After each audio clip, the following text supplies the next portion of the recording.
CNN claims Putin drone attack is false flag. Breaking points. Wait, breaking. Russia says Ukraine behind drone attack. Okay, wait, hold on. This is on the original thing. Hold on. All right, welcome to Counterpoints, everybody. First, no, it's not our boys. By which I mean our boy and our girl. It's two other boys, boy and girl people. Totally different people. Girls are boys too. That's true. We can't watch this? Yeah, this is sickening. I'm disgusted by this. First of all, we want to start by thanking all of the Oh my God, it's Ryan Grimm. premium subscribers who either became premium subscribers or upgraded in order so that help the link. Media, the U.S. media is saying that they're not able to verify that. There was appreciated. If you want to help, the link is in the description. We do have some huge breaking news to get to right at the top of the show. As we were filming, news broke that there was a drone strike. Russia is saying there was a drone strike on the residence of Vladimir Putin There's a New York in Times Moscow. clip here.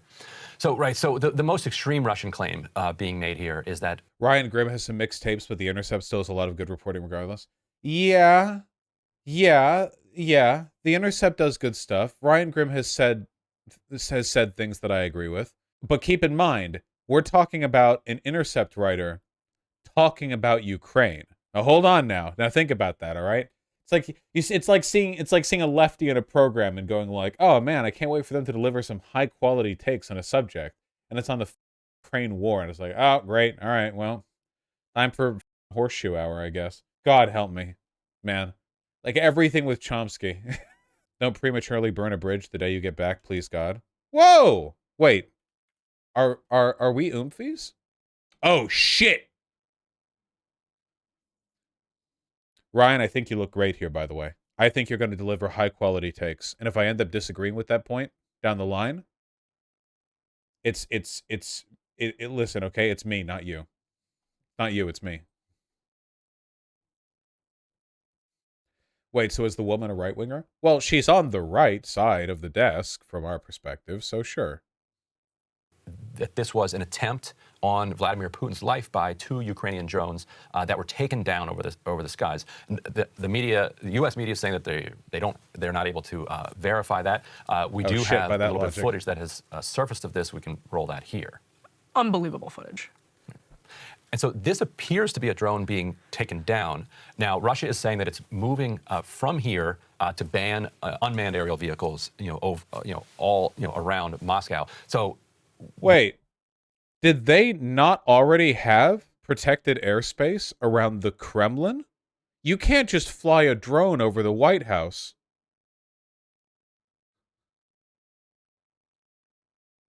They did? Okay. We don't have any direct evidence yet that these actually were even Ukrainian drones. We're going, based on only what Russia is saying. This is their claim. Now, they have AA weapons that took down the drone. Apparently, what? Full footage. And so this appears to be a drone being taken down. Now, Russia is saying, yeah, that looks like it. Yeah, that definitely exploded above. It's still really funny that it got that close, though.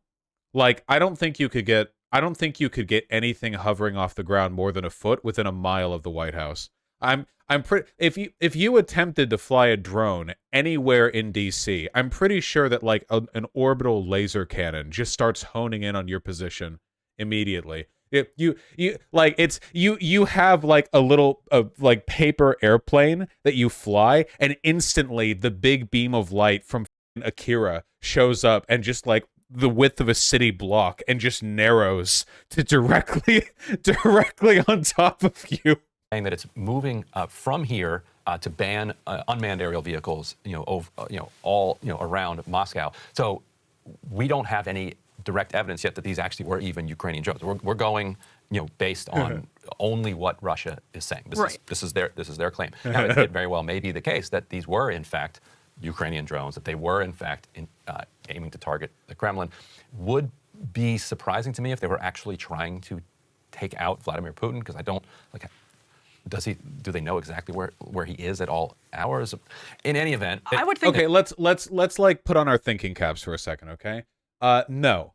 There is the the president of Russia or whatever, Putin is not like looking out a penthouse window of the Kremlin with like one regular sheet of glass. You're not going to do that, okay? That's ridiculous. The idea that this was some kind of sincere attempt at assassination is delusional. That's ridiculous, yeah. You could argue that it might be a way of testing anti-air defenses. Like if you could get a drone that close, could you get something else that close? But no, yeah, that's not happening. Their intelligence would be good enough to know that Putin was not there. He was not at the residence. He was elsewhere. And you would think their intelligence would be good enough to know that, but maybe not. This harkens back to the kind of early days of February 2022 when Russia had unleashed several teams trying to capture or assassinate Volodymyr Zelensky. And so it's not as if necessarily either side is above this. Ukraine has taken out, I've lost count of the number of Russian generals that they've been able to identify and then kill with airstrikes. So it's well, the generals were on Ukraine's land. So that is a critical difference. Yeah.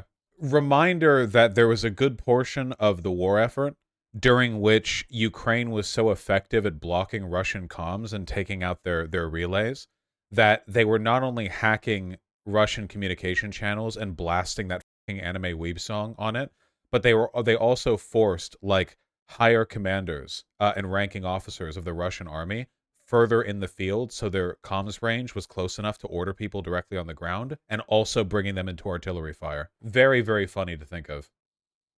Nice, Transleona. That's awesome. It's not as if this type of thing, this obviously would be an escalation by orders of magnitude. Well, I was going to say, correct me if I'm wrong, but I believe one of the things from the Discord leaks that Saga and Crystal talked about was China. Oh, yeah, sorry. I know frequent pauses, but there's always so much adjacent stuff, List of Russian generals killed during the Russian invasion of Ukraine. Major general, lieutenant general, major general, retired major general, lieutenant general, posthumous. Oh, this guy got promoted after death. RIP. Major general. God damn. Killed in an artillery strike. Killed in the Ukrainian strike. Killed somewhere near Mariupol. Huh.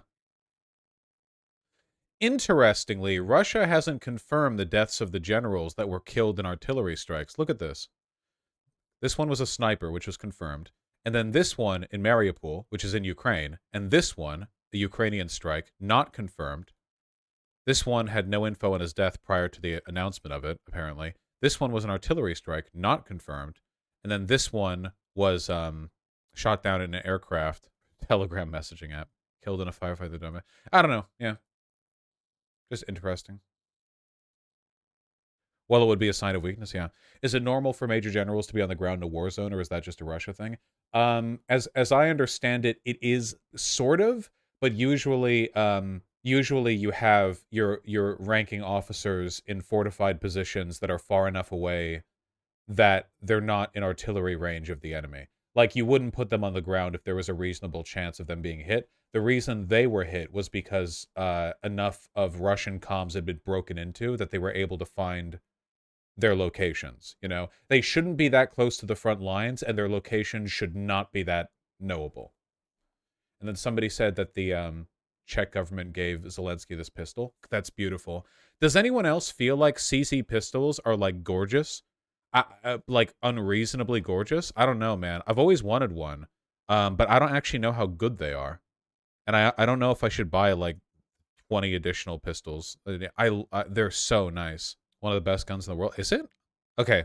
I don't want to get sidetracked here. I might get one day. I do like some of the CZ pistols like a lot. As kind of red line for getting more directly involved in the conflict was an attack deep inside Russia. So what was a Ukrainian or Western-sponsored attack that went inside, like towards Moscow. Right, and so that raises the question, which you always have to ask in situations like this, of the false flag. Like, in warfare, that every country engages in false flag operations, intending to give themselves a tactical or strategic advantage. And so you're certainly going to have some people on the Ukrainian side perhaps saying, well, this is not what they're saying it is, and in fact, it is an effort to either, like you said, bring China more fully into the conflict, get China to supply the weapons that the U.S. says that Russia keeps asking China to supply, or to justify whatever type of escalation Russia might be contemplating in the face of this long-announced Ukrainian counteroffensive that is coming this spring. Right, and yeah, the long-announced counteroffensive that we've heard about for so long is, we talked about this last week, what people see as the final hurdle. Depending on how the spring counteroffensive goes, people can come to the table. You made a great point last week saying... Oh, speaking of this counteroffensive, by the way, this was linked to me just a moment ago. Some good news. Russian mercenary chief says fighters to leave Ukraine's Bakhmut to lick wounds. So Wagner apparently is leaving Bakhmut. So for those of you who don't know, I haven't covered it that much. Bakhmut is basically, as I understand it, it's basically been like Stalingrad, right? Like Bakhmut is a hole in the ground right now. They've been fighting over this for like 8 months. I'm pretty sure what this Bakhmut now refers kind of vaguely to a geological formation, and not really to a city. They said they were abandoned by the military brass and given no ammo, so they're big mad and pulling out. Well, what matters is that they're leaving. I wouldn't believe what he says if I were you. It's a way to undermine the MOD.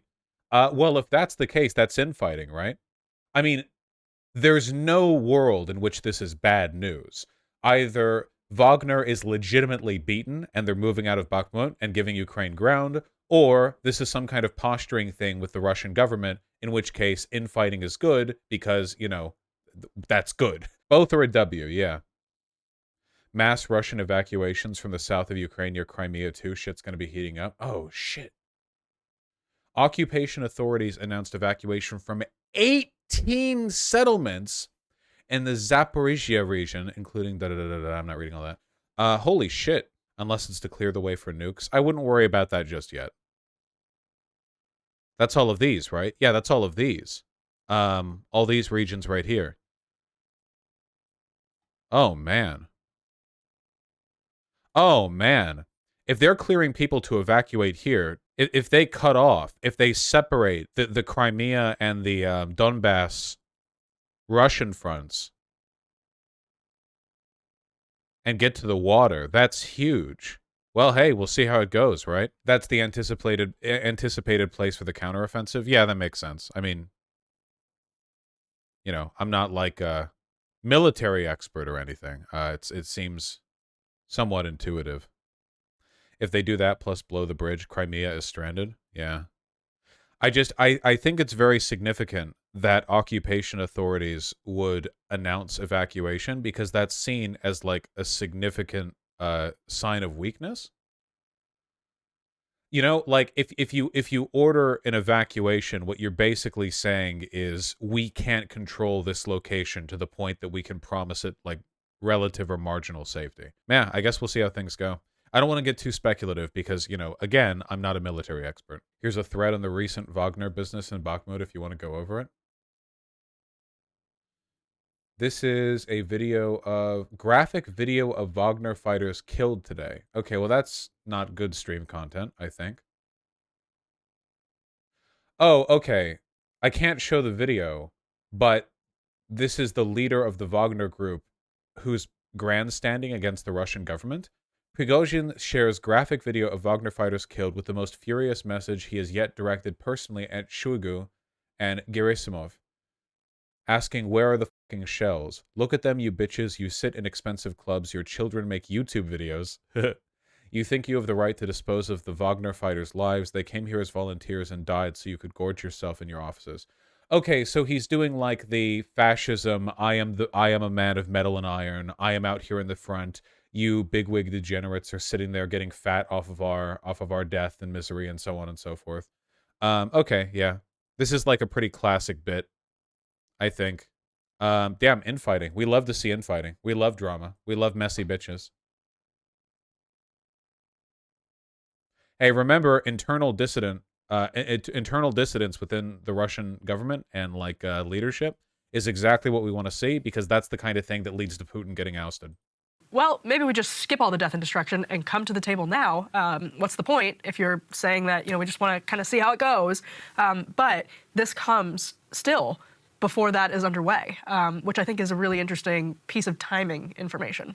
And it also reminds us of the terrifying reach of drones around the world. Yeah. I think we haven't really, come to grips with the fact that it changes the battlefield in a way that nothing has in decades by exposing so many different people and civilians and civilian leadership to kind of the battlefield in a way that, like, if you think about Qasem Soleimani, the Iranian general, he was hit by a drone strike he was driving just outside of the Baghdad airport, right, when he was hit. And so then the question becomes, where else does that go? Do we start seeing those in the United States? Do we start seeing them in Europe, in Poland? Yeah, no, absolutely. And just can't wait until those get hooked up to generative AI. Right. Maxidon, he's the What? What? He's the Financial Times Moscow bureau chief. He says the Kremlin right now is claiming its military and secret services, quote, acted timely to shoot down the drones. And they say, quote, Russia reserves the right to take retaliatory measures when and where it sees fit. Now, again, this is on the heels of more information about what could have been a deadly strike on an aircraft in the Black Sea, right? It was a British aircraft, had something like 30 personnel on it, a near miss. And again, by a near This is unusually measured, but I guess that's because our boys aren't there at the moment. If nothing else, it's a jumping off point to talk about a bunch of other stuff.